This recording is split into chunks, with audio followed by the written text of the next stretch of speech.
Over on Substack, the Unsolicited Advice Reading Group are reading Dostoevsky's The Brothers Karamazov. If you'd like to join us, the link is in the description. Right, I'm very excited to welcome to the show Jared Smith, aka Heliocentric, a YouTuber, a religious anthropologist almost, and my recent house guest. Jared, thank you so much for coming on. Joe, thanks so much for having me and for letting me sleep on your couch for a few nights. Not at all. It's absolutely my pleasure. You're a wonderful company. So, Jared, I think I better ask the question on everyone's minds. Who is Sweet Daddy? Oh, you're starting off with a deep cut, man. So, Sweet Daddy is a title. It's a title to a gentleman who lives in Washington, D.C., who is a religious leader to a group of Christians known as the United House of Prayer for All People, UHOP for short. So the story goes that in the 1910s, I believe, there was a gentleman who came from Cape Verde to the Americas and told everyone, hey, I am setting up the true church, the restored church of Jesus Christ, kind of in the same vein as Joseph Smith almost. And this gentleman was known by his parishioners as Sweet Daddy. And the long and short of it is that basically he wasn't Jesus reincarnated, but it kind of leans that way. It's a little hazy. But for all intents and purposes, he's the new Messiah. And everyone called him Sweet Daddy. After that gentleman, he went by Daddy Grace. He died, and then he had a successor. And so the title of Sweet Daddy got passed along, like the title of Pope. So now we are on our fifth Sweet Daddy, named Cunningham. So we have Sweet Daddy Cunningham, and he is a religious leader based out of Washington, D.C. He's got tens of thousands of faithful adherents. It's predominantly strong in the Black community, and so this gentleman has an entourage of virgins in white dresses who fan him whenever he walks into a church service. And every time he walks into a church service, everyone in unison reaches into their wallets and pulls out crisp dollar bills. And so he kind of flows through the aisles and plucks out crisp dollar bills from the hands of his faithful parishioners. It is a wild, wild sight to behold in person. I had the pleasure of seeing him last October, I believe. Amazing. And that is almost your channel in a nutshell. You spend a lot of time going to potentially, the most weird, wonderful, and also, some more kind of theologically mainstream churches and other places of worship, and just sort of see what they're all about. And you describe yourself as an atheist who loves religion. I'm so interested as to how you came to kind of, first of all, take that point of view, and second of all, embrace that point of view. Yeah, 100%. I feel like I have to kind of coax that statement more and more as I say it, because I think people are prone to misinterpreting it. I'm not like an atheist shill for religion by any means. I will be the first to admit that religion has made people do heinous and awful and terrible things. However, I think I love religion for the reason that it is paramount in the human experience, right? To me, religion symbolizes humanity's deepest grapplings with our existence, morality, ethics. All of those things kind of come to a head in religion. So maybe I don't love religions, but I love theology. I love the process of religion. I love the footprint that it has on humanity. And I think it's fascinating to dive into. I'm not one of these people, though, that would argue that, I'm not in a moral panic because religion is on the decline. I think that in trying to understand our humanity, we need to understand our religious forefathers, and have, I don't know, maybe a sense of appreciation with where we came from, I think. I think it's maybe it's short-sighted and I don't know, disastrous at times to forget where we came from. And how much of this is related to your own religious background? Because, I mean, we talked about this quite a lot when you stayed with me. You know, you have a very, very interesting personal story and personal experience with religion in general and Christianity in particular. Sure.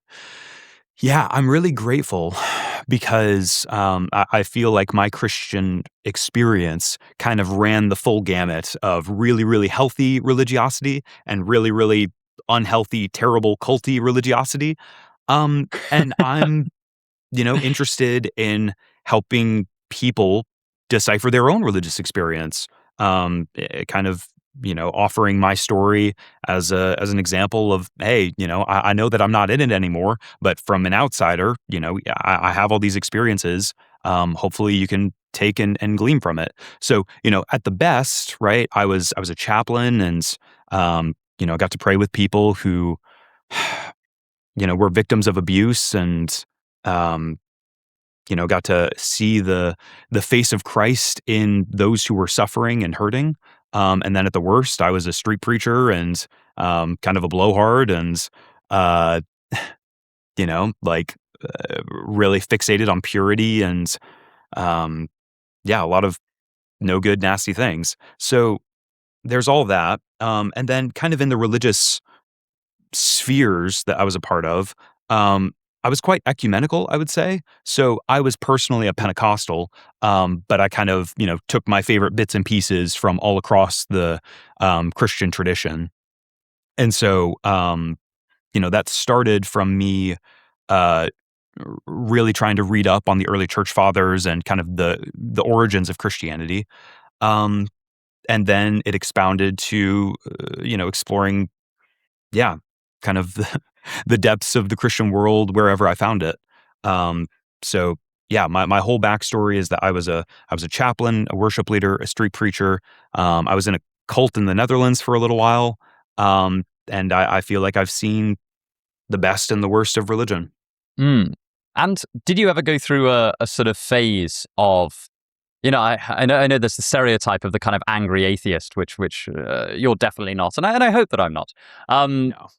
Did you go through a phase of like rebelling against that initially before you came to have your kind of more nuanced view of things? It depends on the day. Like, as I rethink through my story, it's like, did I ever have that? My gut level reaction is to say no. I don't think I did, um, Mm. and I'm grateful for that. The reason why is kind of complicated. So, when I was from ages like 18 to 21, I was a part of a real strict, real fervent Pentecostal group. And I think had I become an atheist while I was there or immediately following that experience, I would be the quintessential salty atheist. I would be, uh, making the generic videos about how religion is bullshit and um, yeah.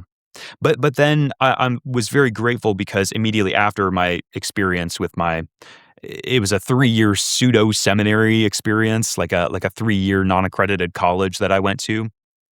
And so after that, I went back to university and got an undergraduate degree, which is very unusual in the States. That's not like the normal trajectory for education. But when I did that, I went to Wheaton College. And in spite of Wheaton College being associated with Billy Graham and, kind of that old time religion, Wheaton College now is um, very moderate and it has a lot of really intelligent people there who really challenged my view of Christianity and how myopic my view of it was. And so I think I ultimately became an atheist while I was at Wheaton. And having that experience was really helpful for me because it made it more difficult to have, just kind of a unilateral view of religion bad, because I was, surrounded by professors who were more moderate and who really cared about me, cared about my emotional and spiritual well-being, and that meant the world to me. So, yeah, I'm glad that they kind of tempered my experience. Yeah, one of the things that's really interesting about your channel is that, I'd say you've got this series called Atheist Church Orders, which I suppose is spread out to include non-Christian places of worship as well. Yeah. And I think that it's fair to say that you neither shy away from critique or praise in these audits. There's a lot of good stuff said, and also a lot of criticism handed out. I'd be interested to know, partly because you explore so many niche denominations. What is, out of all of the church audits that you've done, what's the denomination that's left the biggest impact on you personally, and why? Oh man, I want to make a joke and say like Zoroastrianism, but haven't gotten to experience them yet. No, it's hard to say, right? Because I think that so many different denominations highlight very specific elements of the human experience and do so really well. So like the Quakers, for example, their entire thing is silence. And especially in, today's modern chaos, it's incredibly refreshing. And so I had a really wonderful time getting to sit in silence with them for an hour. The Orthodox, for me, have this really profound, Eastern mysticism kind of wrapped into their Christianity that I find really beautiful and transcendent. Um, and, occasionally, even groups that I dislike, I do have to concede that sometimes they have like accidental effects that are, still bad in the grand scheme of things. Um, but for some individuals who are, between a rock and a hard place, actually end up bettering them for a time. So, yeah, I don't know. It's hard to isolate just one. I mean, one of the kind of extended treatments, I suppose, that you've given to a particular, I don't know if they consider themselves a Christian denomination, because it's not something I've read an awful lot about. But Mormonism, you kind of one of your most widely watched videos is, I think, called "I'm an Atheist and I Read the Book of Mormon." First of all, I've not read the Book of Mormon. What was it that attracted you to that? And then what did you find? What is the Book of Mormon like, just as a text? Yeah, absolutely. So, oh man, this is so funny. The short and sweet of it is that I had a very bad time reading the Book of Mormon. I do not like it. What's hilarious about that is my ex-Mormon friends, my friends who are now, agnostic or atheists, they have tried to shake me by the collar and say like, Jared, you got to read it again because yeah, it's not true and Joseph Smith was a liar, but you still need to appreciate it for its, poetic value or its narrative structure, which is really funny. But no, so the Book of Mormon, first and foremost, is absolutely a Christian text. Insofar as we're not making theological claims about, what counts as Christianity, but whether or not it's obsessed with Jesus. The Book of Mormon is super obsessed with Jesus. So it takes place in rural America between the years, oh man, it's been a minute. I want to say between 400 BC and 100 AD.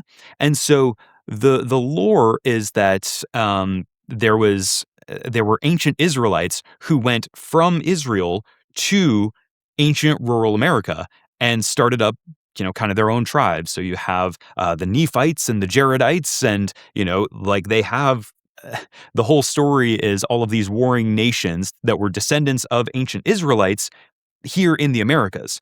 And so the golden tablets that Joseph Smith finds and translates into the Book of Mormon are basically the abridged memoirs of these ancient Israelite tribes in the Americas. And so they have their own prophets, they have their own theological treatises, and so that is the Book of Mormon. And then the culmination of the Book of Mormon is Jesus has a second appearance. He makes a cameo in rural ancient America. And so, the story goes that after Jesus ascended into heaven, he made a pit stop in Missouri or Connecticut or wherever it was. We don't know.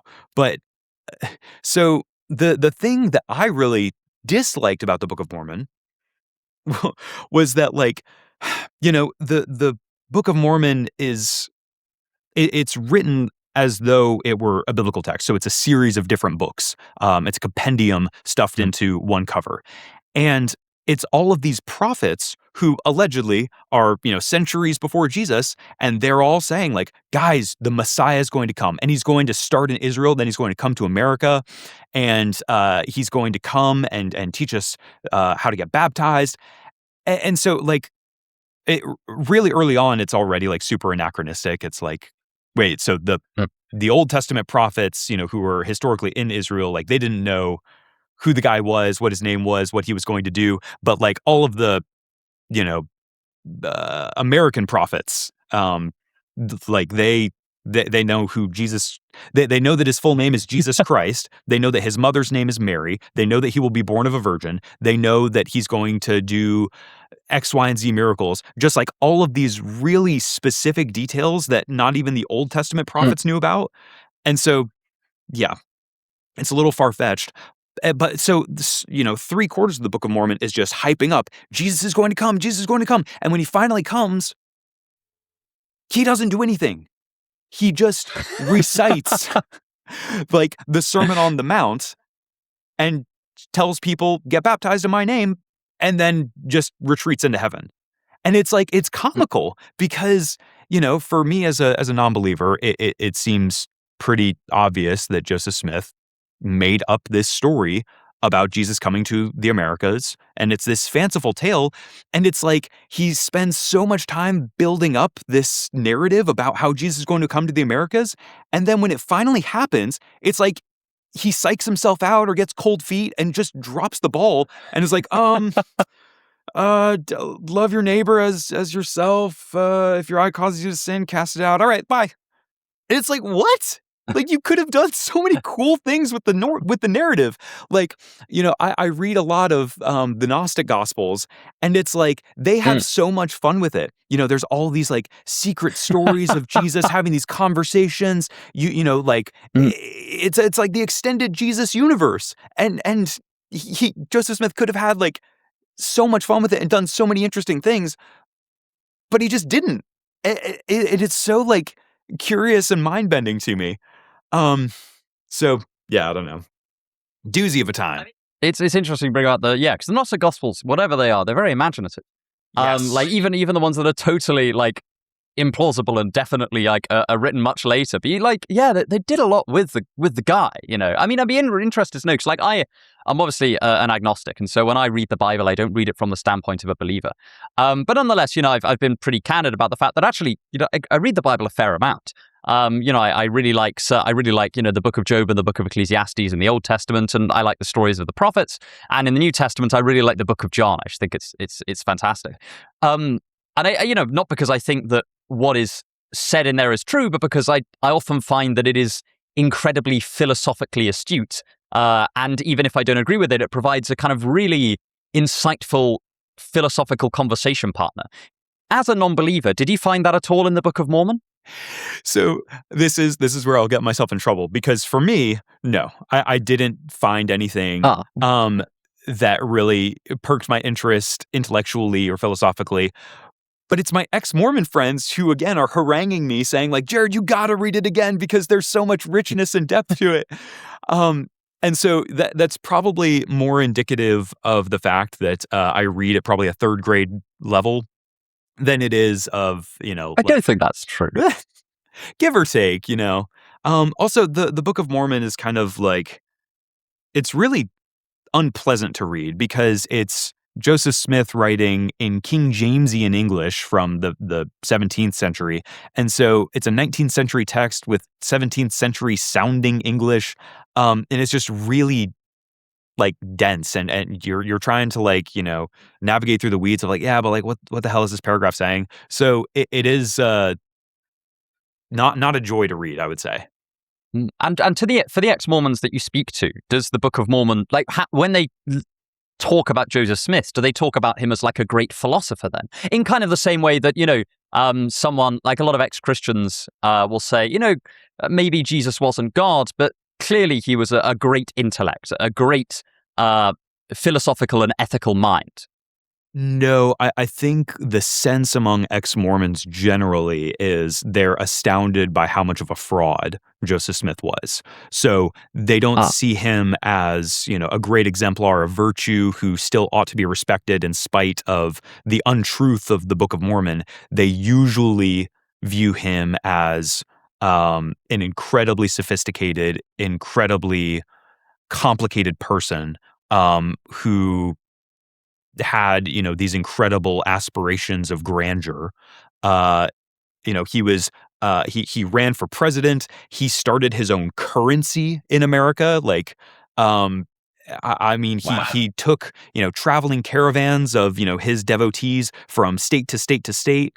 Like he did a lot, and that's the part that's like really impressive to ex-Mormons. But in terms of his virtue, no. I think that most ex-Mormons Oh. are pretty palpably disgusted by what is now common knowledge that Joseph Smith Mm. was a polygamist and a polyandrist.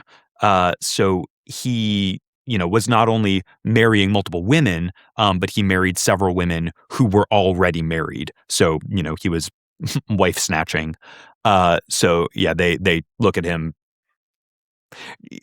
generally unfavorably, I would say, with occasionally, some sprinkle of nuance and, well, maybe it was more complicated, but usually disfavorably. But despite that, a lot of ex-Mormons still see value in the Book of Mormon. Is it just literary value, or is it like that it does have a kind of, I don't know, some kind of philosophical merit to it? As I say, I've not read it, so I'm purely kind of asking what they tend to say. I would say that it's probably mostly a literary appreciation, right? Because, Right. Okay. for even for ex-Mormons, it is still an impressive feat that Joseph Smith was able to pull this out of his hat, um, literal and metaphorical, uh, Mm. over the course of a couple months. Like it is truly astounding. Like something, whether you think it was real or not, um, it is pretty astounding that anyone was able to pull that off and dictate Mm. this book over the course of a couple months. So I think that there are probably some stories in the Book of Mormon that like still kind of resonate as these truisms um, for ex Mormons, but for me. Kind of the only like grand takeaway that I got from it was like, if you do good, good things will happen to you. And if you're bad, bad things will happen to you. And so to me, Mm. it felt kind of I don't want to say trite, but something like that. Mm, right, yeah, and you also, as a follow up to this, got invited on a Mormon cruise. I did. What happened there? Was this a kind of theologically themed cruise, or is it just a cruise aimed at the Mormon community? It was very theological. So it was a fascinating time. What happened was several of Mormonism's biggest apologists and theologians on YouTube all got invited to be speakers and panelists for this Mormon cruise. And so you had a lot of the biggest names in LDS YouTube, Latter day Saint YouTube. They came for this thing for a week, and I somehow got an invite, and I had a genuinely really wonderful time. Um, I I always feel bad, like leveling my criticisms to the LDS community, because overwhelmingly they're really great people. All of the, especially like the the laity, right? Just the average attendee that I met, all of them were really gracious and really kind. I think looking back, kind of one of my biggest criticisms of Mormonism, ironically, is the the theological and philosophical voices um, that I see on YouTube. And my criticism isn't of them in particular, though they're often pretty rude to ex-Mormons. But my criticism is that Mormonism, um, in its official structures, doesn't have any theologians. When you look at, the leadership and the hierarchy of the Mormon Church, it's all former doctors, former hospital owners, lawyers, lots of lawyers, and those are kind of the people and the voices who are running the church. rather than, oh, you got this position to lead the church because you're the chief voice on, the Mormon afterlife, or, you've plumbed the depths of the scriptures. Like, Mormonism doesn't have any of that. It's really strange. And so these podcasters and YouTubers that I was bumping shoulders with for a week, they're it. Like, they're the head honchos of, theology within Mormonism. And it's really strange. Oh my God! I suppose that'd be like if I was considered a philosophical authority, and frankly, perish the thought.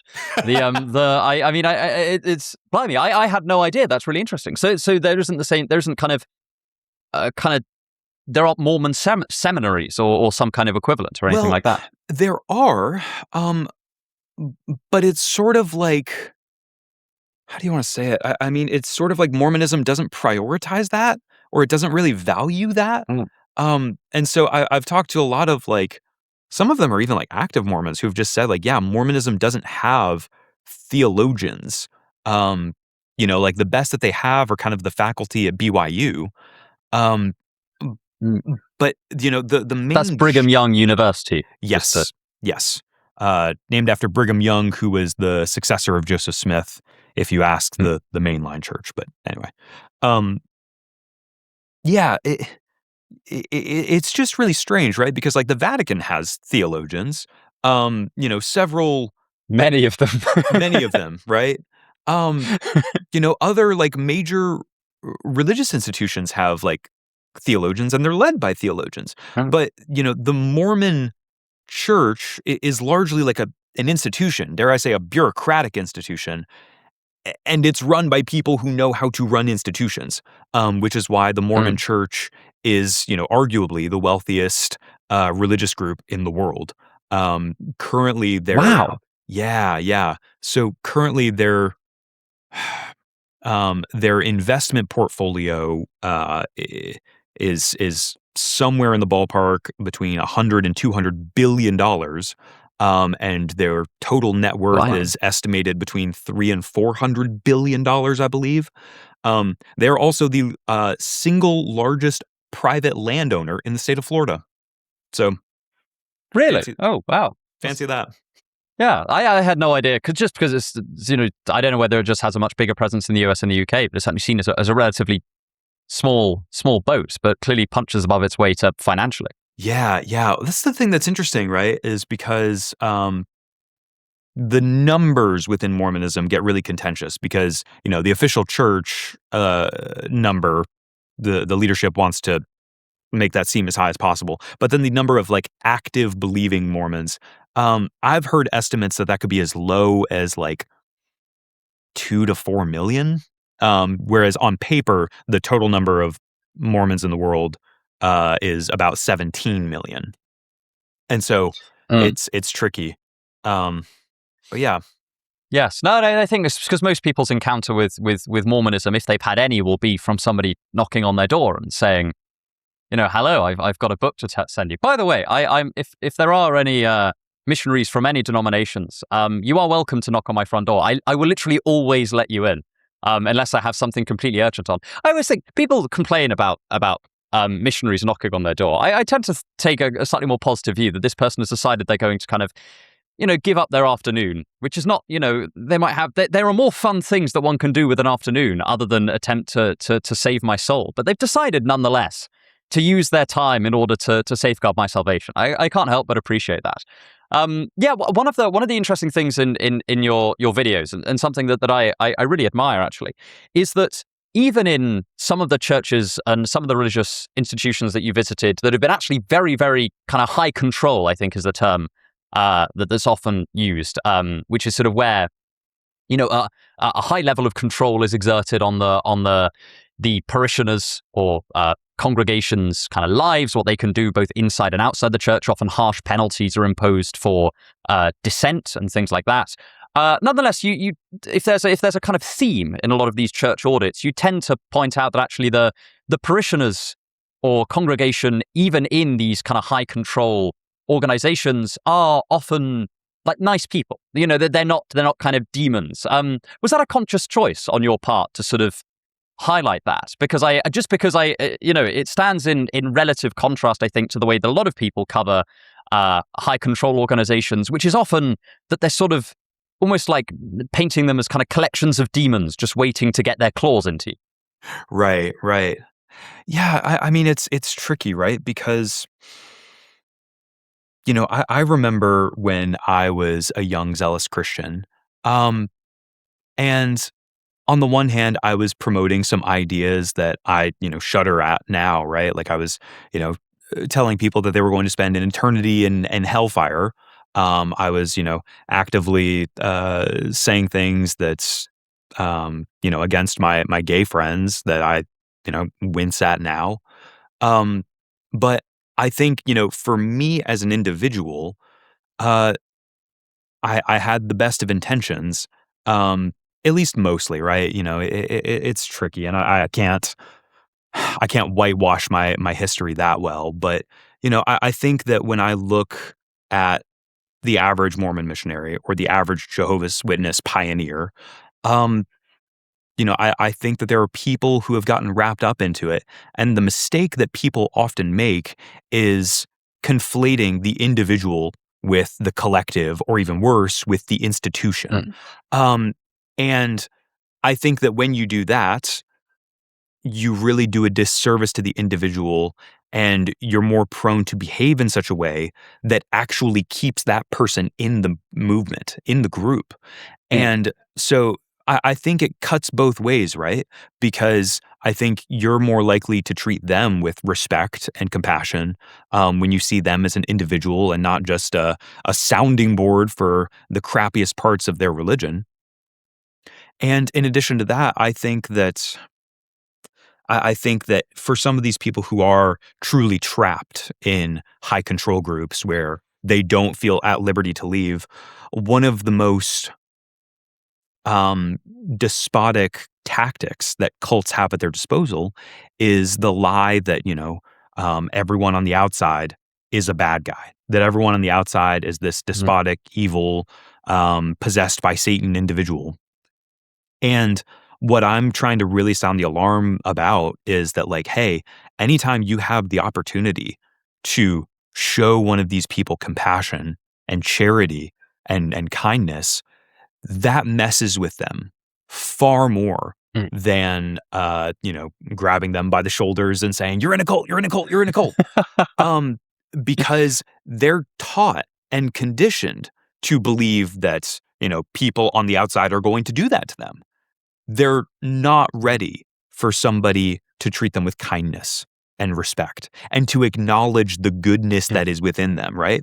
Because, um, with some of these groups, like the Moonies, for example, the Unification Church, so many people got caught up into that group, into that cult, um, Mm.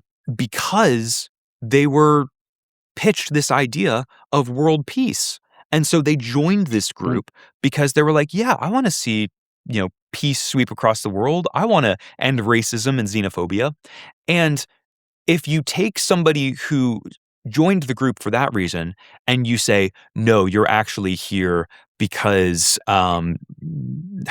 you're backwards, and, you have the worst of intentions, and, um, that lack of charity is going to make them double down, in a way that Mm. is really counterproductive. And so, and also just like, I appreciate you saying that you would, let the average Mormon missionary in, because at the end of the day, like with so many of these people, it's like you're talking about a 19-year-old girl. Like, pause everything. Like, that individual deserves to be treated with kindness and respect. Um, Even if Mm. they are, a part of an institution that has done some really terrible things. Mm. And you mentioned Jehovah's Witnesses there. You've had a number of kind of encounters with Jehovah's Witnesses. I don't know what the term is for the church, the Jehovah's Witness church. It's not something I know an awful lot about, but I mean, you've had a number of kind of videos on them, and a number of encounters with both individual Jehovah's Witnesses and the overall institution of the church. Yeah. First of all, what kind of defines the Jehovah's Witness faith? Because, like for many people, just like myself, they may have encountered this in passing. They may have heard that you're not allowed to do blood transfusions and things like that, but don't have a kind of clear idea of actually what this faith consists of, what separates it from kind of other denominations of Christianity. Sorry, post-production Joe here. For legal reasons, I need to clarify that Jared's views on the Jehovah's Witnesses are statements of opinion rather than of fact, and obviously the organization would characterize themselves very differently. But anyway, back to the interview. Yeah. To answer your first question, what do they call themselves? Their insider baseball jargon for what they call themselves or what they call the group, they would refer to it as Jehovah's Organization, which is kind of a comedically bureaucratic mouthful. So the Jehovah's Witnesses are like one of the groups that I've been the most vocally critical of. Again, trying to be charitable to the individuals and really critical towards the institution. The Jehovah's Witnesses were a sect that started in the 1800s. It was ultimately William Miller was a failed doomsday prophet, claiming that the end of the world was going to happen, and then it didn't happen. And then later Jehovah's Witnesses said, well, actually, something did happen on that date, but it was the spiritual second coming of Jesus. And, groups will always reinterpret their history to make sense for today, right? And so today, the Jehovah's Witnesses are kind of an anomaly among cults because it's almost dumbfounding that any cult can be as big as it is and as tightly regulated as it is. Usually what happens with these cult groups is as they get bigger and bigger and bigger, they disperse, right? They have kind of the difficulty where like they lose their grip of control on that many people. And, then they get later theologians who kind of reinterpret things and the message softens. You see this with Pentecostals. You see this with the Seventh-day Adventists. That's normally the trajectory that these groups take. The Jehovah's Witnesses, generation after generation, have maintained such a high control and a uniformity of control across nations, such that the average Jehovah's Witness experience is it's pretty similar across the board. So Jehovah's Witnesses, their main thing, I would say, is control. Jehovah's Witnesses are not allowed to Google the phrase Jehovah's Witness. They're not allowed to do any external research on themselves lest they find any unsavory aspects about the cult. So, kind of the quintessential information control is very tightly regulated there. If you're caught, Googling the Jehovah's Witnesses or listening to information that is critical of the Jehovah's Witnesses, you run the risk of being excommunicated. What they used to call being disfellowshipped, they now call being removed. And it's really despotic. So, I've talked to several ex-members of the cult who have said things like, I was kicked out of the organization for having premarital sex with my girlfriend. They sat me down in a couple of meetings and determined, hey, you're not trying hard enough. You messed up. And so we're going to kick you out for your own good. And one day, if you come groveling back, maybe we'll let you in after a probationary period. But as soon as somebody is excommunicated in the JW world, it's announced from the pulpit. Right? Like on a Tuesday night service, they will say, Sister Tabitha is no longer one of Jehovah's Witnesses. And from that moment, you're dead to them. I talked to several ex-members who have said, I haven't talked to my mother in 5 years, or I ran into my brother at the grocery store and he looked at me and just turned around and walked away. So it's been really scary. There's been some recent developments and they're trying to give an inch. But it's still such an insane far cry from where any religious organization needs to be. And when you talk to active Jehovah's Witnesses, what are the kind of things that they would tend to say to you when you bring this sort of thing up? Is it Is it that they don't know what's happening? Is it that there's a kind of internal theological justification? What's the kind of, how would, if I were to, obviously, as considering what you've said, I might not be able to listen to it. But if I were to play the last kind of 3 minutes of what you just said to a believing Jehovah's Witness, what would their response be? Would it be surprise? Would it be justification? What would be their take on it? They would run away. Right, okay. So last year when I went to the convention, they had, a series of skit videos. They've got a pretty polished media team these days. And so one of the skits were these two gentlemen having a conversation over the course of several days. And one of them, it's revealed, was reading information that was critical of the Jehovah's Witnesses. And so he's like, man, you've got to read this. Look. And he tries to give the other guy his iPhone so that he can see the headlines, Jehovah's Witness sex abuse scandal, Jehovah's Witness financial fraud, all these different things. And the other guy goes, stop. This is not, there's only one truth, and it's Jehovah's truth. And he gets in his car and retreats. He straight up leaves the conversation. And that's seen as a bold and heroic mic drop moment that he's just he just runs away. And so I've, had some conversations with Jehovah's Witnesses on the street. And, it's not usually my MO to kind of wave this in their face. That's very counterproductive. That's not the way to do this. But I was kind of curious, what would they say? So normally Jehovah's Witnesses will they'll stand around a cart with some Jehovah's Witness literature. Yeah, no, I've seen. They're occasionally by my local train station. Yep. I went to Sicily after I hung out with you in your flat, and they were there in Sicily as well.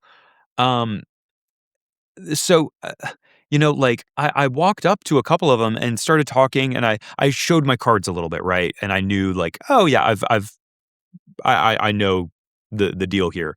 And weirdly, they gave a look to their supervisor, and he comes over and takes over the conversation because these these sheep couldn't handle any sort of really critical discussion about the organization. And so this guy who was, an elder, kind of like, hey man, yeah. And he was a little bit more PR trained.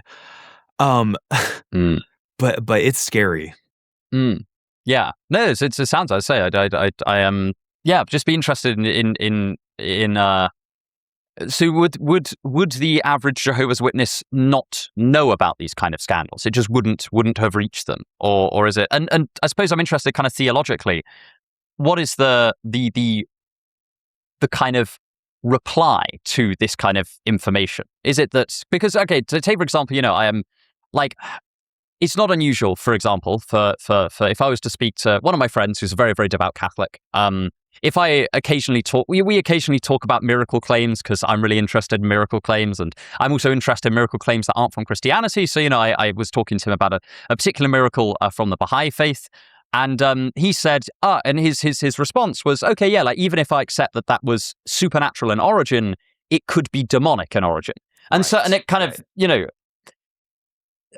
essentially kind of dissenting, theologically damaging information had a reply in the form of demonic intervention. He knows that I don't consider that a particularly satisfying reply, so I don't mind saying that here, it won't come as a surprise to him. But is there a kind of concomitant theological explanation for all of this dissenting information, or is it just that discouraging people from looking at it? So other groups would have more sophisticated answers, but the Jehovah's Witnesses are so insular and so isolated. The only information that they've been told is, oh, well, that's just a lie. Right. They are so conditioned to believe that everyone on the outside is an evil, despotic, no good son of Satan that it's no surprise that, Satan would use the lies of the enemy to try to lure, earnest Jehovah's Witnesses away from the truth. And they've been deceived into believing these false, fabricated stories. Just don't believe that hogwash. That's usually the response that's given.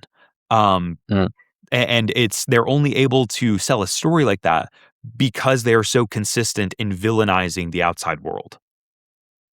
Yes, and I remember one of your most interesting encounters with Jehovah's Witnesses was when you said you attended a service and said, "I am disfellowed." Is that the right term? I am.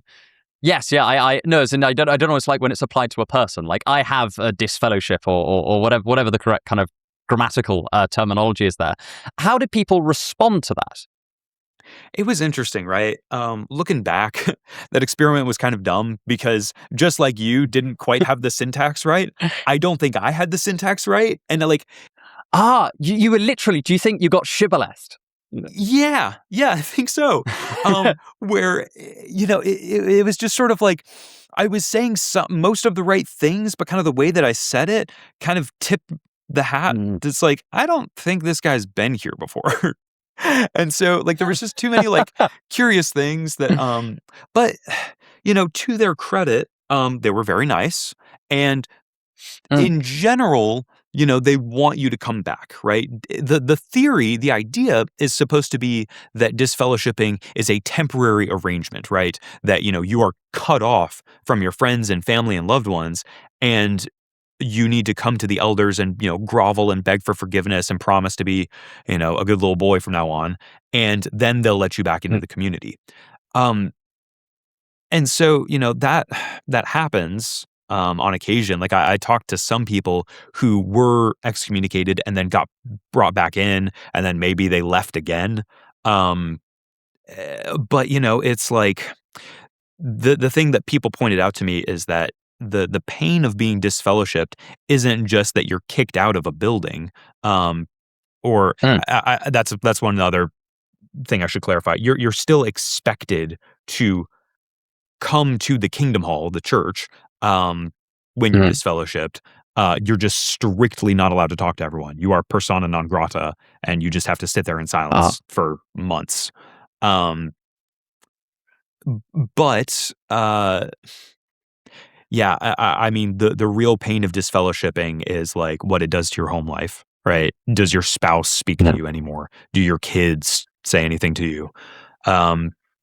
It's really heartbreaking. And I'm interested to know, because I think that obviously when studying any kind of religious group, that has inflicted negative experiences on others in some capacity, there's always, I think, an interesting kind of epistemic stroke ethical problem of how do you both be kind of epistemically responsible in, hearing out what an organization has to say versus the people that organization has hurt had to say, in the sense that one has to gather as much information as possible before casting judgment on something, while at the same time not, I don't know if invalidating is the right word. I feel that's become such like a cliche word. I almost don't want to say it. But without dismissing, let's say, the like often quite extreme and like heartbreaking negative experiences that people have had with a particular organization, church, just kind of generalizing outwards here.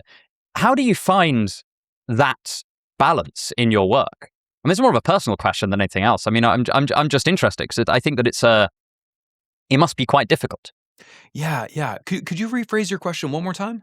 Oh, sorry. Yeah. So how is it that you kind of strike the balance of remaining relatively, I don't know if impartial is the right word, but remaining kind of remaining impartial before, like, as you gather all the information within which you make your judgments, while at the same time not sort of dismissing out of hand people who've had like really quite negative experiences with a particular organization. Like how do you kind of square that circle? How do you kind of balance those two factors? Yeah. I mean, I think that's the whole reason behind why I do what I do, is any simplistic understanding of any of these groups misses it. Right? No group is just wonderful and roses, and no group is just thorns. There are Jehovah's Witnesses who I will talk to who will say, like, I still miss it. I had fun in Sunday school or whatever it was, or had fun, during the potlucks, or maybe I even enjoyed, walking around with a cart and talking to strangers. Like, there are moments of humanity in even the most despotic cults. And you have to grapple with that. You have to feel the tension there. And then even in some of the groups that I like the most, there's sex abuse scandals, there's abuse, there's fraud, there's deception. And so, feeling the tension of all of that, I think is really important. And ultimately, that's my whole pitch. At the end of every one of my videos, I say, my name's Jared, I'm an atheist, go to church. And people misconstrued that to think that I'm like advocating for, becoming a Southern Baptist card-carrying member of a local Baptist church. And that's not what I'm getting at. What I'm getting at is like, you need to experience these religious organizations in person, because if you're only being fed my videos, God forbid, or anyone's videos about it, you're going to have kind of a myopic view of what it's like there. And, I think you need to bump shoulders with people. You need to like see their smiles and smell their farts and like realize the real humanity of it. And the real humanity of it is messy. Yes, yeah, I like that. I think that there is such a human tendency to kind of dehumanize the other, especially when the other is threatening, or even when somebody has like a good or defensible reason to morally condemn the other. It's so easy to just tip over into saying, oh, and by the way, they're not really people like us. They're kind of like, I sometimes think this about terminology around brainwashing. I think about, when we say that somebody's been brainwashed, like I understand what people mean, but sometimes I think, yeah, but like, it kind of feels like you're treating this person like an automaton. I don't know how I feel about that. Maybe I'm just paranoid about this kind of thing. But I think that it is always such a temptation to go, oh yeah, that person's not really thinking in quite the same way that I can think, or isn't really feeling quite the same. They've really been kind of zombified or turned into something that looks like a human but is deprived of essential human characteristics. And I think that, yeah, I think you're right. I think it's very important not to sway into that. Trivially speaking, every human is human. We've been a bit heavy for a while, so I'll lighten the tone slightly. I mean, one of the you have a tendency to find some of the kind of oddest liturgical practices and strangest religious groups out there. Is there one that really sticks in your mind as just like, that was the weirdest thing I've ever seen? And I can't wait to tell people about it, but that was just so profoundly odd. I mean, being in a church with Sweet Daddy and having him take a $2 bill out of my hand as he's, surrounded by an entourage of presumably armed guards, that was pretty weird. I remember this past November, I had the privilege of going to Egypt with a whole bunch of Coptic Christians, and I made the pilgrimage up Mount Sinai. And so, you start the hike at like 1 a.m. It's ridiculous. And it takes you 4 or 5 hours to get to the top so that you can be at the top of this mountain in the middle of the desert to watch the sunrise. Oh, and it's the most glorious view. Wow. And, there's hundreds, if not thousands of pilgrims who are surrounding you from all over the world.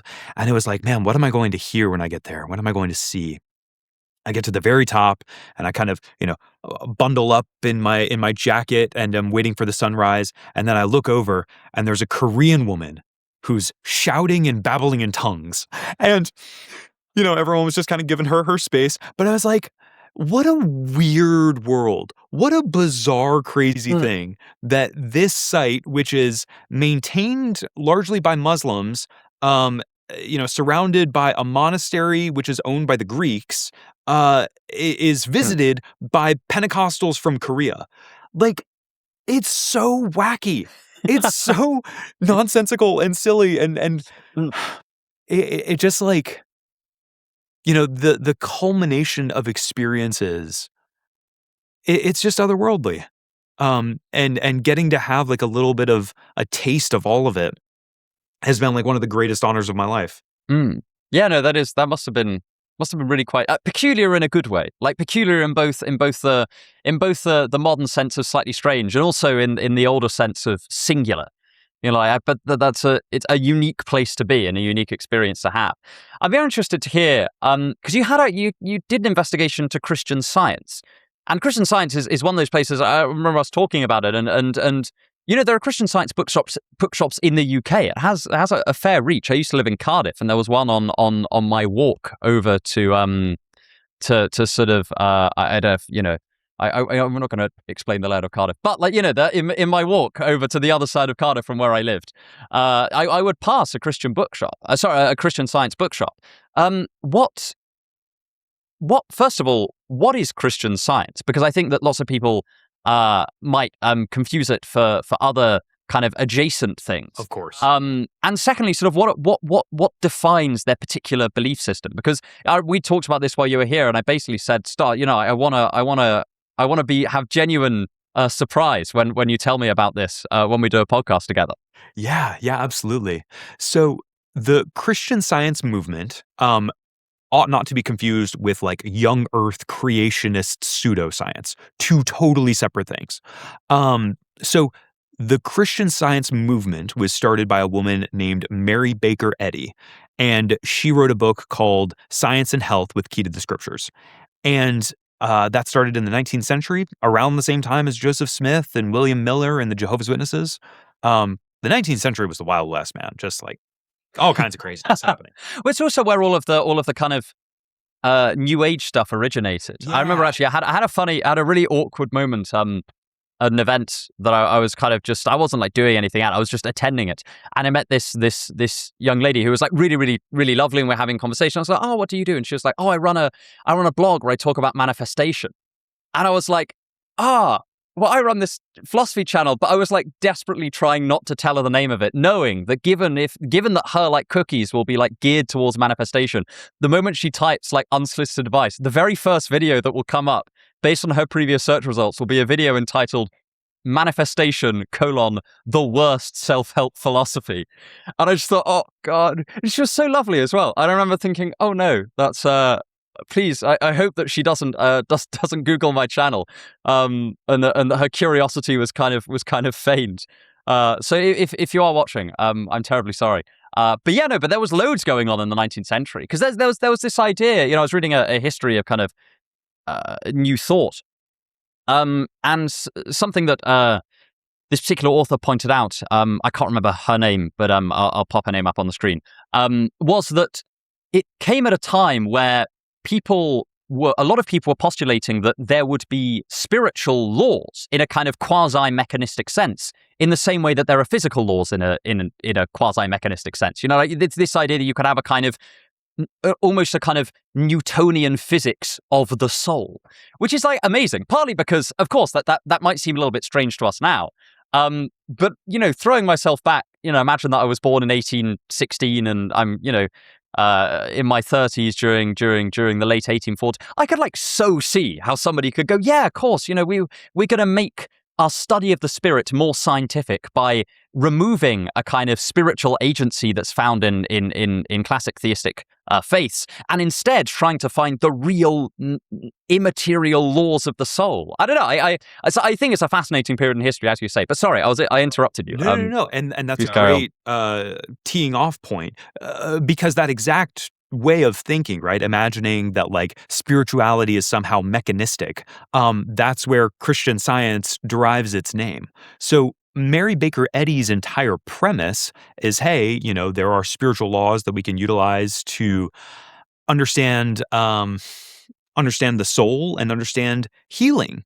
And so for her, the conclusion that she came to, partly through divine revelation, partly through study of the Bible, is that the physical world is not real. It is entirely illusory. Like kind of to a terrifying degree. So almost as though like everything is, this is like, I'm sure no Christian scientist would phrase it this way, but almost as though everything is like platonic forms without any sort of like physical reality to it. So the gist of Christian Science is that it is a healing cult. And so, and again, to any of my Christian Science homies watching, I apologize for using the C word. But it certainly started that way.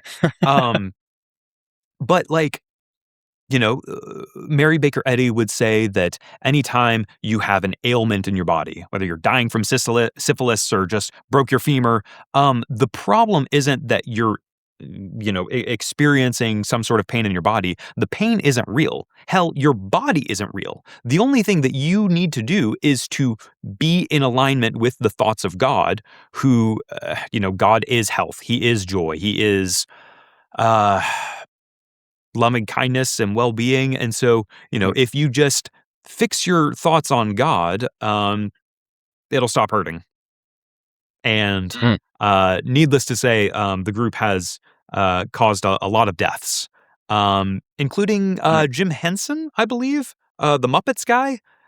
He was a Christian scientist. Oh, really? Yeah, he was a Christian scientist. And if I'm not mistaken, he died because, he forewent medical treatment for, a preventable disease.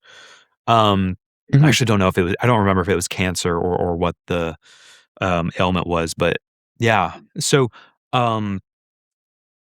there's been a lot of high profile cases of especially in the past, of parents withholding medical intervention to their children because they were convinced well, if we just think the right thoughts and meditate on these things, then they'll be healed.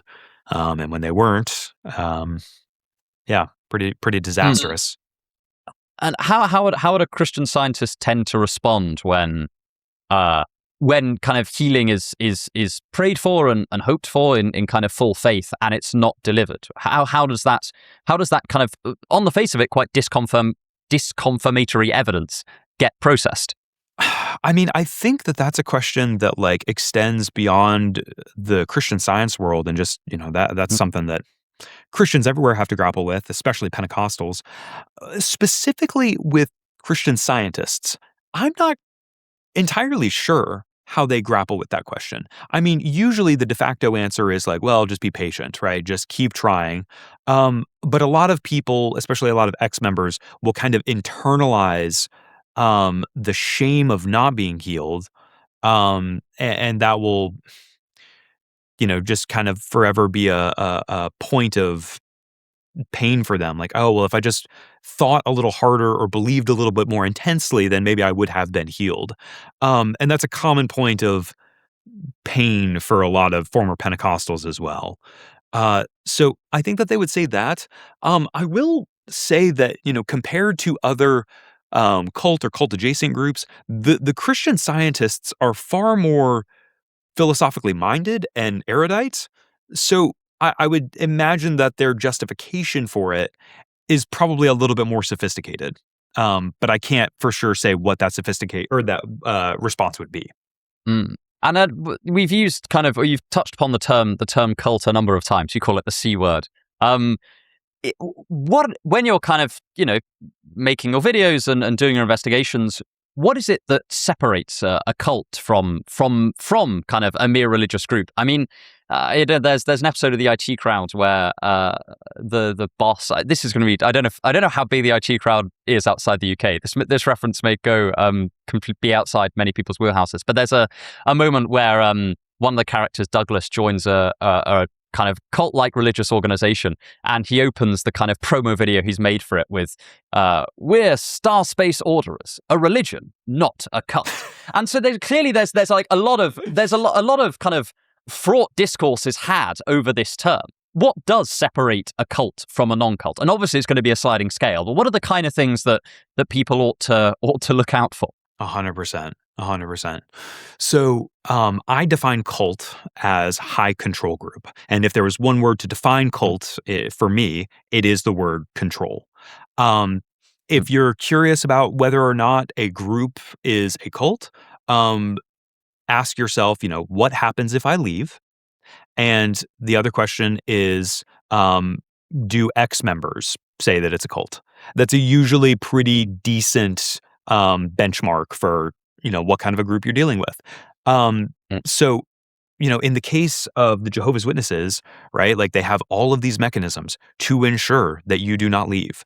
They will They'll tell you about how, everyone who's not a member of the Jehovah's Witnesses will die a painful and excruciating death here in the apocalypse, and only those who are inside the four walls of the Kingdom Hall will be saved. Like, that's a means of control. In the case of in the case of the Scientologists, it seems like I haven't done a ton of research on them yet. I'm trying to not give myself any spoilers as long as I can, but it seems like at times there's, I shouldn't speak about them yet. I don't know them well enough. But mechanisms of control can look like physical isolation, information control, right? Jehovah's Witnesses forbidding members to even Google the Jehovah's Witnesses organization, like that is a means of control. Sometimes there's financial pressures, right? Like with the United House of Prayer for All People, they own housing that a lot of members are renting. So they have kind of subsidized housing, which on the surface can look kind of nice, but when you look at it through a more cynical lens, it's like, oh, so if they leave the group, are they going to lose their housing? Or are they going to get a rent hike? It's just not immediately clear. So there's things like that that jump from, hey, this is kind of a nice thing that you can do on the weekends, and you can go as deep or as shallow as you want to on your terms, versus you are becoming a part of an institution, and that institution has the right to isolate you and demand a lot from you, and threaten you in some form or fashion if you leave. Yeah, it's interesting. I was the type of Christianity that I was raised in was a sort of universalist form of Anglicanism, and as a result, like the concept of hell wasn't like brought up. There was a kind of, I know this is very, very down to the particular pastor, but certainly in church used to talk about a kind of limited hell, a sort of temporary purgatory-esque place, and then ultimately all things will be reconciled with God. I mean, it's interesting because quite a lot of faiths have this analog of the place where either the non-believers go, or like in some sense the bad people go, right? Because I think that a lot of more like, for example, talking to Catholic priests and things like that, a lot of them will say things like, okay, yeah, like you can only be saved through Christ, you can only be saved through the church, but Christ and the church can be interpreted a bit more widely to allow for things like anonymous Christians, right. Which is kind of like a somebody who is a Christian but not through belief, through kind of some sort of other relationship with Christ, the kind of non-doxastic relationship. I sometimes ponder these doctrines of torment, especially things like eternal conscious torment, and whether, because clearly to some extent, right, that's a kind of mechanism of control through a belief system. And I have raised this with a few of my friends who believe in eternal conscious torment, and like they kind of just reply, yeah, but it's true. So like, what else do you want me to say? Do you want me to lie to people? And I similar to the some of the high control practices of various kind of insular religious groups, I sometimes think, yeah, God, like it seems very strange from my non-believing perspective. From within, it must seem like it makes a lot of sense, because it must feel like, no, like I'm guarding the souls of people. I imagine, if I were to ask someone, for example, why would you not allow somebody to see disconfirming information? They probably say something like, well, yeah, because like it's more important than believing true things. It's like their soul is at stake. There's a kind of consequentialist justification for it. And I find the whole thing kind of interesting because because I suppose it makes a lot of sense internally, but externally it is just a mechanism of control. For at least for anyone who doesn't think that it is true. Yeah, I mean it's so tricky, right? Because and I think that's where I have a lot of compassion for people who are in the movement, because it's easy for us to look at the whole, to look at the institution and say like, this is just a mechanism of control. But for the people who are in it, they often see this as like, hey, this is the ultimate humanitarian effort, right? Like if I truly believe that, you're going to spend the rest of your life being curb stomped, then how could I not, go and tell my buddy Joe the only means to get out of this thing, right? And so it's a frustrating pickle. And showing grace and patience to people who believe that, I think is, one, an easy way to show people grace and compassion, which I think is a good thing.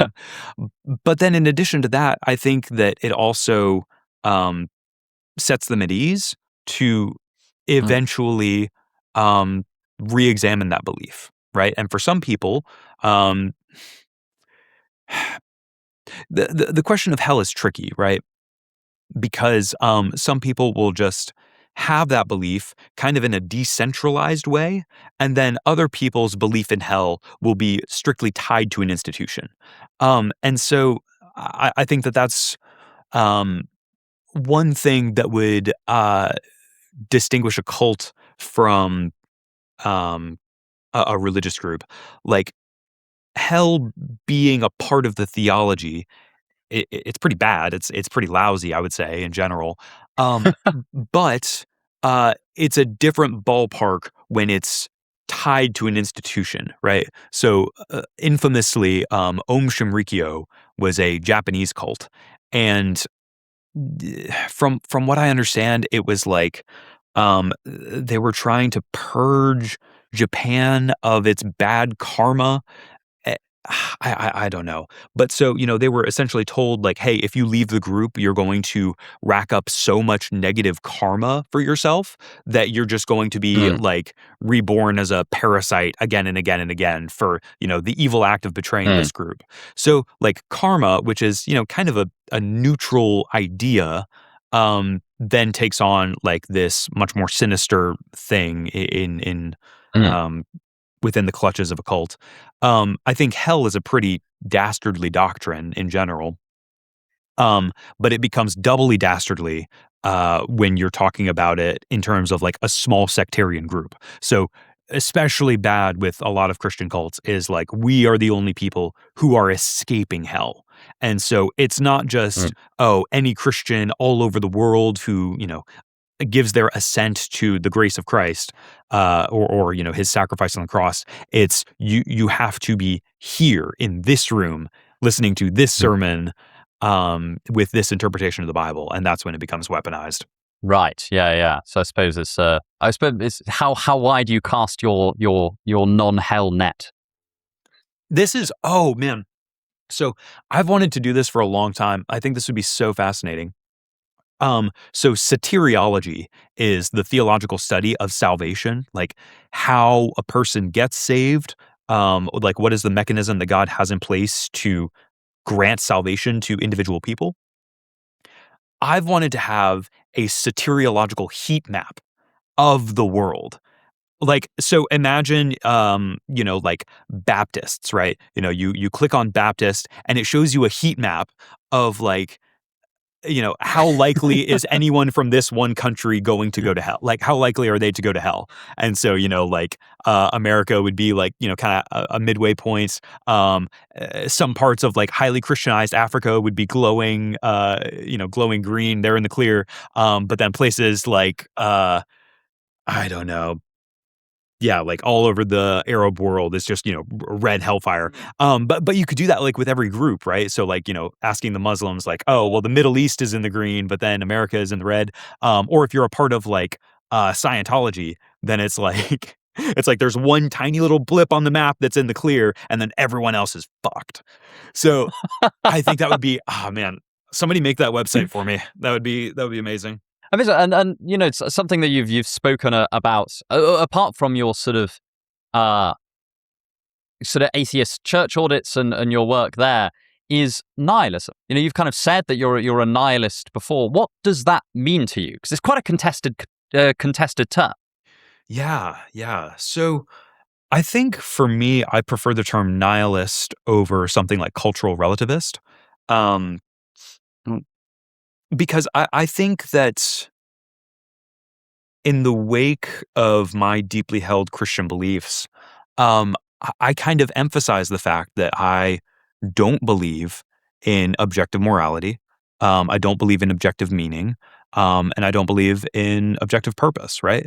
And so for me, I disconnect nihilism from sort of like nihilistic vibes or nihilistic-y vibes, right? For me, it's not about like, oh, how depressed am I today? I think that's usually often what people are talking about is like, oh, he's a nihilist because he's down in the dumps. I'm pretty happy. But I would say that like, the way that I navigate my life and my world now is pretty deeply influenced by the premise that there is no ultimate purpose to all of this, and so I think that like there are ways to kind of talk about that philosophically that don't emphasize the untruth of meta narratives. But I think for me, because I'm coming from this Christian background, which so heavily emphasized this grand meta narrative of God's plan for humanity, I think that I feel the void of that, the vacancy of that belief, much more than maybe other philosophers would. Not that I'm a philosopher, but like, you know what I mean? Yeah, no, it's really interesting. I find that when I talk to various theists and non-theists about the specifically about what they think God does for things like meaning and morality, people have very different answers. So I sometimes do this by like, we can try this. Do try this at home if you're listening and you're a theist, because you can take bits of God kind of in and out, and see if they would remain kind of meaning giving. For example, imagine that God existed, but you didn't have an immortal soul. So God was there, created the universe and all that stuff, but and remained kind of definitionally good in some sense. Yeah. But when you died, you died. You just turned to ashes, and there was no kind of soteriological intervention. You didn't go to hell, you didn't go to heaven. You were still mortal, which, to be fair, was like not a totally unpopular view of the soul anyway in the ancient world. But kind of how kind of asking people whether that would change their bearing or change their view on whether God would be able to sufficiently underpin meaning and morality. And people have very different views on this, which is interesting because, you tend to, because theists are often arguing against atheists on this, I think we miss the intra-theist disagreement. Because for some people, they'll say, no, God still, the important thing is that God defines goodness in a way that everyone can point to. Like, the important thing for them seems to be the function of God in having conversations around morality and meaning.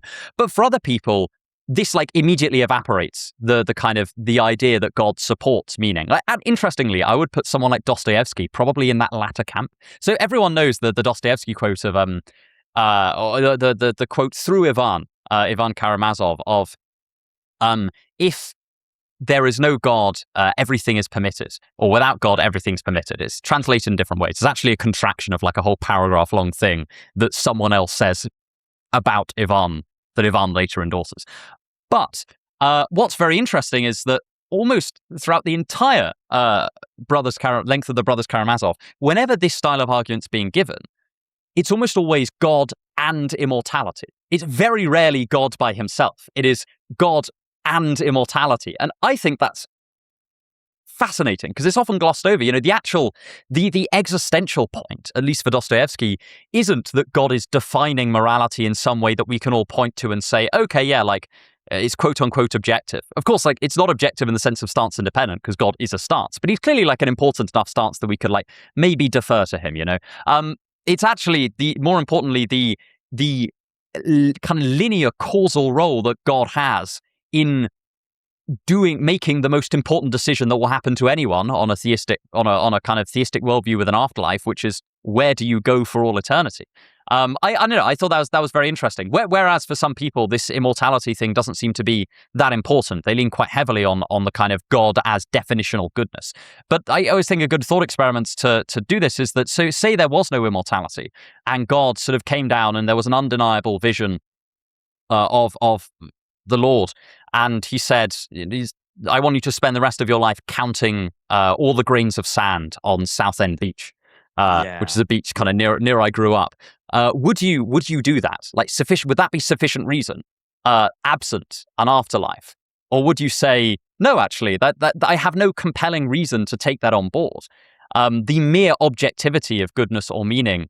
How much work is that doing, and how much work is the kind of justification of, no, like it's really in your best interests, whatever position you have, to line up your subjective values with God's subjective values, or God's values, because of the simple consequences it will have for you and your soul, but also because under a theistic view you were designed by God with a particular purpose in mind, and at the very least you might think, okay, yeah, well, chances are I'm going to find that kind of thing fulfilling, in the same way that I don't know.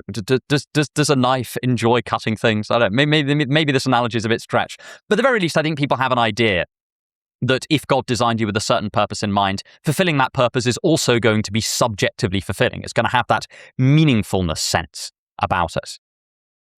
Oh, man. My mind is going in 30 different directions. So I think one interesting point is like, what is the purpose of morality, right? So if you want to say that, like, I'm pretty sympathetic to Alex's view of emotivism. I like it quite a bit, I would say.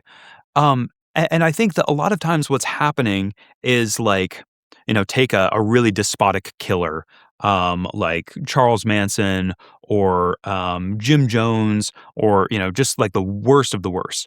It feels insufficient, given the gravity of their crimes, to just say, I personally dislike that. It's like, no. This has to be objective. It has to be written in the stars somewhere that this was as wrong and as wicked as 2 + 2 = 11. Like, it feels like there's, we're grasping at straws, trying to look for almost like a metaphysical, some kind of metaphysic to say that, like, this is bad beyond bad. I think that's kind of like what's underpinning it. And so I think your thought experiment is really fascinating. So I'm trying to think, like, if hell or heaven didn't exist and all you had here is like all you get, and then God still says, hey, this is right or wrong, I think in some sense it still kind of scratches that itch to say, like, okay, but at least on the scoreboard, okay, Joe, if tomorrow you just wanted to be a little hellion, you wanted to just, snort a line of coke and, run around and commit arson for the next 3 days before your inferno demise, then, like, you can do that. And there will be no repercussions for that in the afterlife. And yet, at least we can say definitively that was bad, whatever bad means. So there's the sense that the afterlife is sort of necessary as a deterrent, but it might not be necessary in terms of being able to have any sort of value judgments. And I think that a lot of times that's like the emotional underpinning. It's not so much the deterrent, it's the emotional desire to say that something is good beyond good or bad beyond bad. Yeah, no, I agree. I think there's probably a kind of emotional itch there for a lot of people. I tend to think that my argument for, at the very least, mere objectivity being insufficient are largely to do with kind of reverse morality. Like, imagine that if morality was totally kind of stance independence, right, didn't depend on anything to do with human standpoints, then, like, in a similar way that we discovered that it turns out that something can be, in some sense, kind of both a particle and a wave at the same time, in a way that, like, I can't understand because I'm not a quantum physicist, but at the very least, that seems like incredibly counterintuitive, right? I could never, like, sit down and suss that out. I have to defer to people who are very, very good at maths to do that sort of thing. In just that way, we could discover tomorrow, if morality was totally stance independent, that all of the things that we thought were right were in fact wrong. Or at the very least, there was like a serious moral error. So imagine that, we found out tomorrow through our best objective morality measuring methodologies that it turns out that murder's right, actually. Like we kind of find it. It is the best kind of moral logicians in the world come together, they suss this out. And not only is murder right, it's actually obligatory. You can't, it's not just that we don't have to condemn people for murdering. We have to go out and do as much as we can, because it turns out that on the scoreboard, that's the thing that we need to maximize. It strikes me that by itself seems or at the very least, like woefully insufficient to persuade me to go out and murder people. Yeah. And I would gather that I think for a lot of people, it would also be woefully insufficient for them. But I think that if I were to say, if for example, as God does occasionally do in Scripture, say, it is my will that you are to go and kill this person or this group of people, and given that it's God, your afterlife is hanging in the balance. That, at the very least, I think provides people with a subjective reason why they might go, okay, yeah, I don't quite understand this, but I've been given a pretty compelling reason to go and do something that would ordinarily go against my deeply held moral compass. Yeah. That's both a strength and a weakness, which I think is interesting. Like, okay, I talk to theists and they're like, yeah, that's a strength. And I talk to non-believers and they go, oh, that's exactly what I find so horrifying about the concept of divine command theory. But I think it's an interesting observation to kind of bring to the table. It's so tricky. Oh man, I'm trying to think of like how to even how to springboard off of that. I don't know. There's still a part of me that remains sympathetic to the moral argument for God's existence, right? Because it's just so damn satisfying to imagine that there is a right, right? Like I'm kind of a perfectionist, and so knowing that I made 100% on the pop quiz is really satisfying for me. Or being able to say that one piece of art is objectively better than another piece of art. It's like that's the cry of my heart for the desire to be able to do that. And so, for me, I found a lot of comfort when I was a believer in the answer to the Euthyphro dilemma being that, well, morality doesn't come from some a priori thing above God, and it doesn't come from the arbitrary dictates of God. It comes from the very essence of God himself. So, love is a virtue because God is love. Murder is wrong because, God is life and the giver of life, and taking life is contrary to God. And you obviously have to square that with the unsavory bits of the Old Testament, but neither here nor there. But for me, it still feels like it would scratch that itch. And so, imagining that one of these hypotheticals, right? Like, the ultimate good, right? The objectively morally good thing to do would be to clip your toenails for all of eternity, right? Like that's what God really cares about. For me, what that would mean, if I'm to put my, formerly Christian hat on, it's like, well, that would mean that God in his essence has toenail clipping somehow baked into his being, right? Like that's part of the foundation of his being. And then when he created humans, toenail clipping was a part of that. I hate that I use this analogy. This is really dumb. But it's like, would that mean that thing like feels natural to us? Like, is it conceivable to us that counting grains of sand on the beach or clipping your toenails for all of eternity, that being good could seem sensible to us, as sensible as like giving to the poor or helping somebody in need? I don't know. Yeah, it's mind-boggling to think about. Yeah, no. So I suppose my point is that like I think that stuff like this can help us to understand that sometimes what we're looking for isn't stance independence, and that actually, oftentimes the thing that is assumed to be the significant thing about theistic morality is that it's subjective. And actually, in many ways, I think that the objectivity is one of many factors that makes theistic morality potentially attractive. And I think ultimately this is kind of an empirical question, right? We need to go out and ask people, and kind of try and say, okay, so you're picturing a God that doesn't control your soul, but defines right and wrong. What do you think about it now? And things like that, which I think would be an interesting project. A friend of mine, Lance Bush, does like experimental philosophy stuff to do with morality and meta ethics, and he is constantly telling me just how hard it is to conduct these experiments because once you introduce to people. Because what you're trying to measure is people's like pre-theoretic intuitions. But of course, once you get somebody talking about this in technical terms, you've kind of corrupted the thing you're trying to measure. So it is just like incredibly difficult to do this sort of research. But I think, someone more competent than me should give it a go. So I guess on that whole note, I think one of the things that I'm curious about is, for philosophers like you, because I don't think that you really resonate with the title of nihilist. To me, though, as somebody who rejects objective morality, in my mind, you're a nihilist. However, I give people, obviously the dignity of self-describing however they see fit. But for me, then, the question of like, well, how ought we live, right? Like, well, I don't believe in any sort of objective oughts. When I think of morality, I usually think of what I call contingent morality. So, or which is just what I consider ethics, right? Like, I'm sort of starting with the base assumption of I generally know what it looks like for somebody to flourish, for somebody to thrive, right?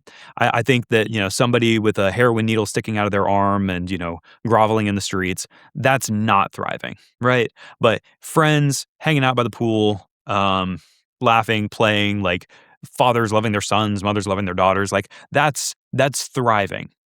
That's the aim that we're going for. And so then we ask the more simple question of like, hey, I don't need to know if this thing is objectively right or wrong. I just need to know if, on average, does it produce this sort of outcome or does it not? Like, is it an effective avenue to getting to that goal? The immediate question then becomes like, well, is that goal something that ought to be, fought for, right? And there's different levels or different definitions rather of like what thriving looks like. And so I think I'm interested in I think I'm interested in your thoughts on like how you go about navigating that. Because for me, I don't really second guess those assumptions of like, I kind of know at a gut level what I want thriving to look like. And I know I'm interested in like, determining the best methods to get the most amount of people into that thriving position. So, but that underlying baseline assumption of like, what is thriving? What is the good that we are fighting for? How do you determine that? I think that there are a couple of things. I mean, quite a lot of my lack of troubledness, I suppose, regarding like a stance-independent morality is that I kind of think that stance independence does a lot less than we tend to expect it to. So I'm kind of like, I tend to question the strengths of having a stance-independent morality. For the reasons I've given, I think that it is often not actually the thing doing the philosophical work. I think it tends to come with other things doing quite heavyweight philosophical work, which I think are genuine strengths. Actually, I've become weirdly, I've weirdly become a sort of odd spokesperson for the strengths of theistic morality. From this kind of meta-ethical sense, because I think that the most important thing about theistic morality is it comes with an enforcement mechanism, which is, as I say, not necessarily something that I find theists are all that willing to run with. But I think that genuinely is just its main philosophical strength. Some way that again, my friend Lance Bush put this was that he said that he used a fantastic phrase to describe this. He said that objective morality by itself is quite toothless. Like it doesn't. Again, that there's no reason for you not to turn around and say, okay, yeah, but like, I don't care. I'm just going to follow the dictates of my conscience. If it's proven that murder is right objectively, but there's nobody who's going to come along and actually enforce that, in some kind of soteriological sense, then I just have no reason to comply with that. And I think that what I tend to do to set a lot of people's minds at ease, when it comes to things like having a lack of stance-independent morality, is that just because something is mind-dependent doesn't mean that it's mind-controlled. Like just because I have a conscience that I think is my own, doesn't mean that I can do very much about that. I think in a way that I think most people will be able to relate to, regardless of the meta-ethical position, because I think we've all had that we've all had situations where we have done something that has been against our conscience, and as a result, our conscience has kind of tormented us for it for quite a long time, despite our sincere desire for our conscience to just stop doing that. And I think that a lot of what people worry about regarding stance independence or stance dependence of morality is that there's something that's not in your conscious control that's going to hold you to task, be that a kind of fact, or be that a kind of agent in the form of God. And I think that for many people, their conscience is sufficiently outside of their control that it can do that role. But a lot of my arguments for, or a lot of my lack of worry to do with stance independence or stance dependence, or my lack of worry to do with the stance dependence of morality, is to do with the fact that I don't think that stance independence gains us very much ground, at least not by itself. And I kind of appeal to the particular thought experiments that I was talking about earlier in order to support that point. Because at that point, everyone's kind of in the same boat, right? Everyone is, I think that for a lot of people, the non-philosophical, the kind of instinctive discomfort they feel with stance-dependent morality is sort of just the discomfort that comes with having to make decisions, like having to make decisions where we have imperfect information and not to be entirely sure how our conscience will react to that. And so I kind of think that, and I kind of use these arguments for the relative or for the surprising lack of bite in mere moral realism, to sort of just support the idea that actually, even though I think there are real anxieties to do with stance dependence of morality, to do with, we not having a definite answer to how we should act in lots and lots in any given situation. I actually think that moral realism, in an important sense, does not answer those questions either. And I think that theism does. Which is why I'm in this sort of slightly uncomfortable camp of thinking that actually theistic morality gets you a lot further than non-theistic realist morality. Even if, in theory, non-theistic realist morality is often more objective, in the simple sense that in theistic morality depends on a stance, God's, and in non-theistic morality, it often doesn't depend on any stance at all. It's often a kind of Platonic fact or an immaterial object or something like that, which is even less stance dependent than theistic morality. Nonetheless, I think it has kind of concomitant flaws with it. So actually, I kind of fall in this weird position where I think that theistic morality has numerous strengths against non-theistic moral systems, but not for the reasons that I find theists are often keen to accept. Which places me in a slightly weird camp. I think that generally. Generally, I think there's a lot less hardcore moral disagreement than people expect. I think that a lot of what we think of as, and I've talked about this before, and Alex has talked about this before, whereas like a lot of what we think of as moral disagreement is often some form of descriptive disagreement. So take a really like hot button issue, for example, something like debates around abortion, right? So it's just almost the quintessential hot button moral issue. But a lot of that has to do with where you think kind of life begins. That's a descriptive question. It's not or where you think a human person begins, which is a descriptive question, not an evaluative one. That's two people not disagreeing about morality. They're disagreeing about the world. And likewise, I think this holds for quite a lot of moral issues. You will often find that what we think of as moral, and this is a point that A.J. Ayer made a long time ago.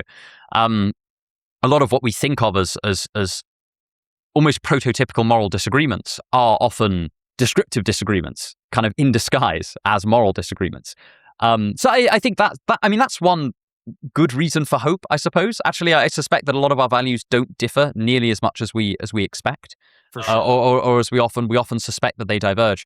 And in as much as there is general convergence, stance dependence of morality ought not to concern us as much. I think when people think about the stance dependence of morality and conceive of it as a very worrying thing, I think they tend to think that, we're going to devolve into a situation where everyone has their own private morality, and that anyone can do whatever they want and no one else is going to stop them. And like, that's not true. Like, even if there is nothing in stance-dependent morality that implies that you should be more tolerant, for example.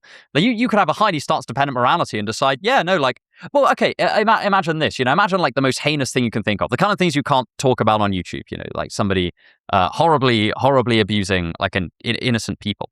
Well, like, is it really that if you had somebody doing that in front of you right now, you would sort of sum up whether what they were doing was objectively right or wrong or not? Or would you think, no, this contravenes my own values, and I'm going to enforce my values upon this other person? Like, I don't know. I think that for a lot of people, for example, it's often argued that kind of stance dependence and morality will lead people to be like more tolerant of alternative moralities, which it just doesn't follow. Somebody can be stance dependent. Somebody can have a stance dependent morality and be like incredibly trenchant in it, and they can also be like, they could even tip into being like totally dogmatic. There's just nothing about the meta-ethical position there that implies anything at a kind of first order ethical level.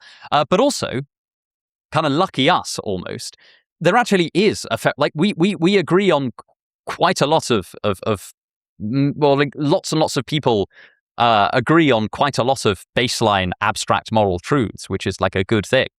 So simply adopting a kind of different meta-ethical position, I don't think will necessarily lead to everyone suddenly having wildly different values. It could do, because that's an empirical claim.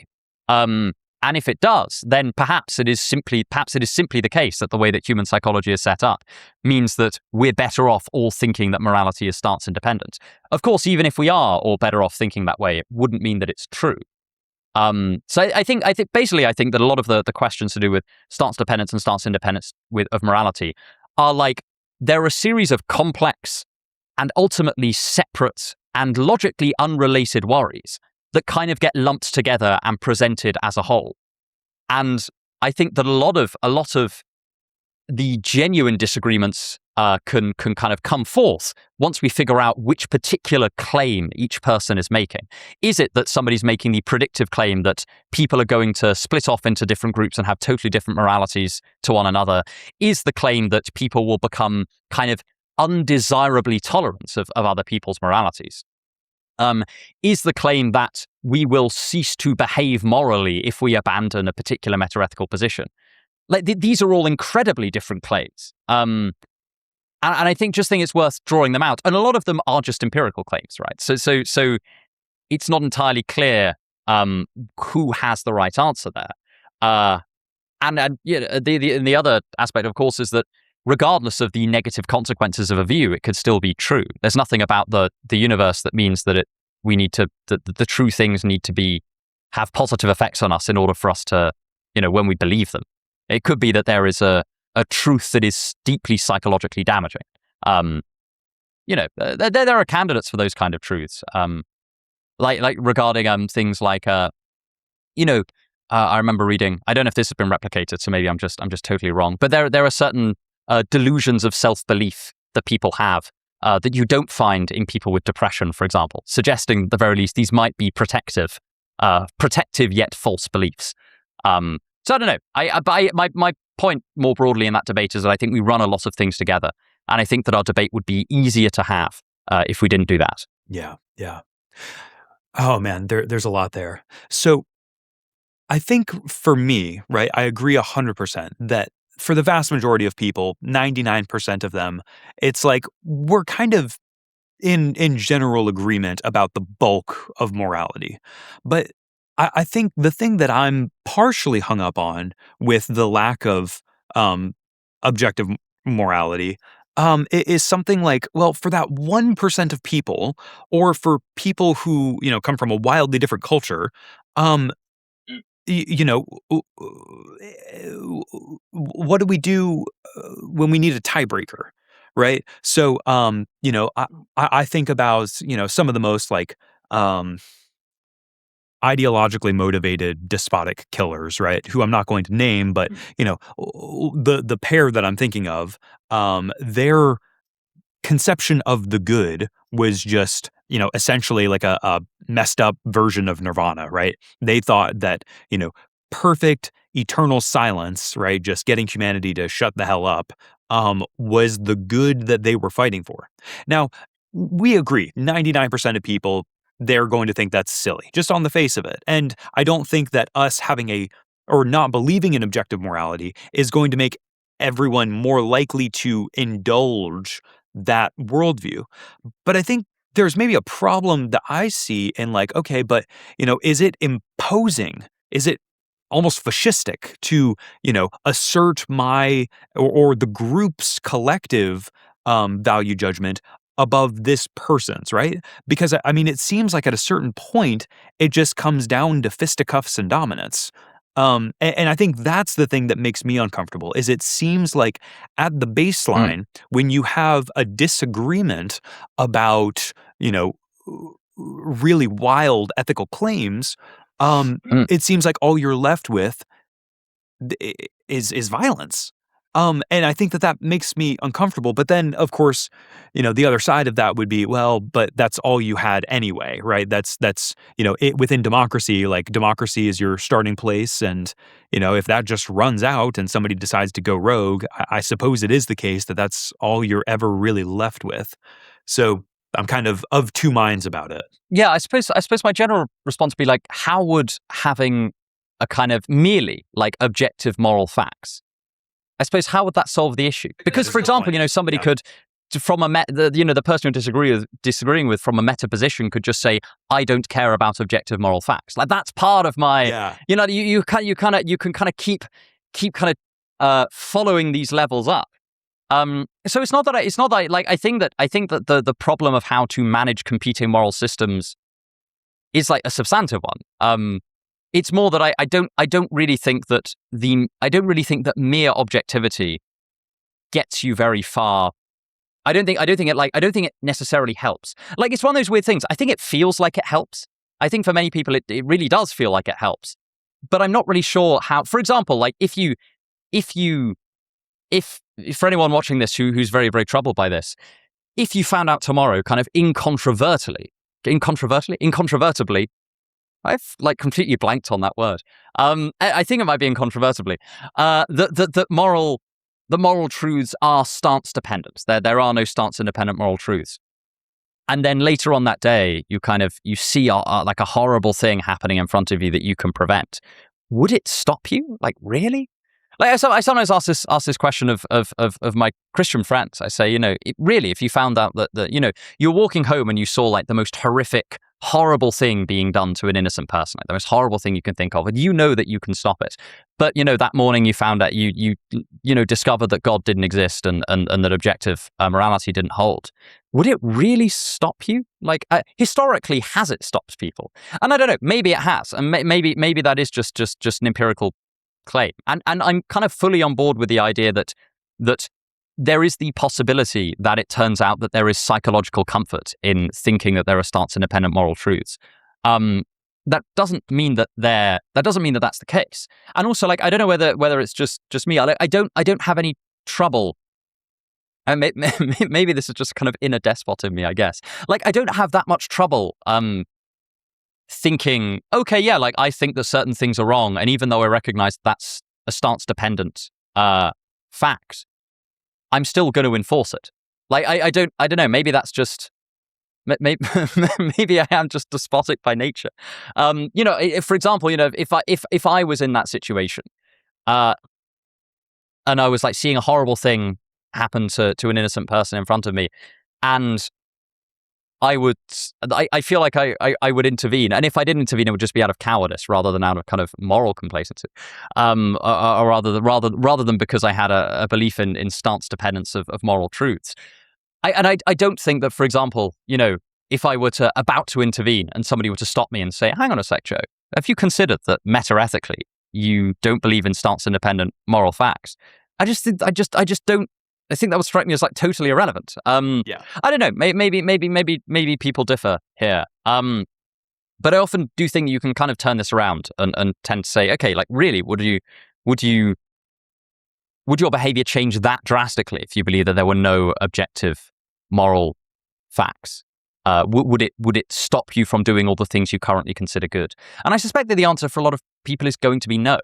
And I suspect the answer for a lot of people, if they were to be told suddenly that there was a God who disagreed with their morality completely and also had control over their soul and the soul of their entire family, they would probably say, yes, that would change how I would act. And that tends to be my argument for why I think theistic morality is more substantive than mere moral realism here. But I am willing to concede that I think that, maybe it turns out that there is widespread psychological comfort in the idea that there are stance-independent moral facts.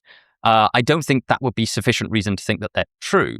Although it might be sufficient, but depending on your own kind of stance-dependent value system, it might be sufficient reason for you yourself to stop kind of giving this as an argument.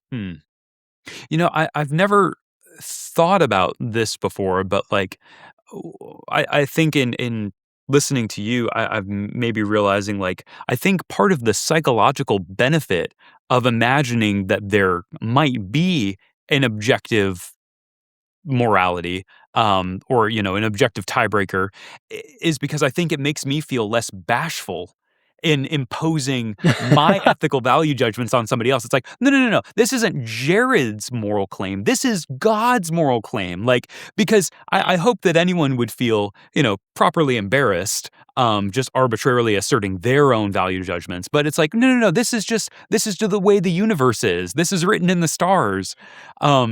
I think it kind of lets you forego how presumptive it sounds. Yeah, that's interesting. I think, though, like, I'm still hung up on this. So, in the case of, take like the Athenian philosophers, right? And the pederasty. I only learned about this recently. I'm way late to this party of like realizing how absolutely bizarre and screwy this was. I thought it was kind of a meme, like it was a thing that like a couple of philosophers did. No, it happened. It was like it wasn't just philosophers. It was like the entire society. Yeah. Was had this kind of thoroughgoing pederasty. Absolutely broke my brain. So I'm imagining, having a conversation with Socrates, and I would firmly be on the side of, hey, this is a party foul. We need to change society to get rid of this evil practice. Would we be right in saying that, like, ultimately the tools of argumentation that we have at our disposal are, just kind of general human welfare? Would the conversation ultimately default to that in lieu of any sort of, objective moral claims? I'm trying to think if there's any other tools that we would have in our philosophical toolkit to, make that decision. Yeah, I mean, effectively, you could eventually reach argumentative bedrock and just say there is, but importantly, you could also do that if there were merely just the existence of non-theistic stance-independent moral facts. Right. Because imagine you're having that conversation, you were like, Socrates, like, you don't understand. Socrates wouldn't give this reply, but let's say, quasi-Socrates, you're talking to quasi-Socrates and you say, I can prove that there's this stance-independent moral fact that means that you shouldn't do this. And quasi-Socrates looks at you and just says, I don't care. Like, you've also reached argumentative bedrock there. Sure, like, there's nothing you can say to that. Like, is my, yes, if you share, I think what you're pointing to is something like important, which is that in order to have any kind of disagreement that can be sensibly resolved, you need to have a further layer of agreement.